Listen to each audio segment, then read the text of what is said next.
मी प्राध्यापिका शिवलीला खेडे, lecturer in chemistry, शासकीय तंत्रनिकेतन सोलापूर. तर आपण आजपासून रागिणी प्रशिक्षण केंद्रामार्फत स्वसंरक्षण मुलींकरता एक लाठीकाठी प्रशिक्षण आजपासून चालू केलेलं आहे, जे 4 दिवस चालणार आहे. 26 ते 29 या दरम्यान चालणार आहे, संध्याकाळी 5 ते 6.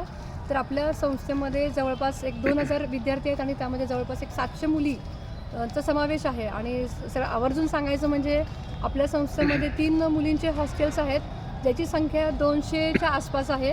आणि आपण जी प्रशिक्षण आपण आजपासून चालू केलेलं आहे, जवळपास ते 3 टप्प्यामध्ये 50-50 अशी आपण बॅच करतो आहे, जेणेकरून हॉस्टेलमधल्या सगळ्या मुलींना त्याचा पुरेपूर फायदा व्हायला पाहिजे.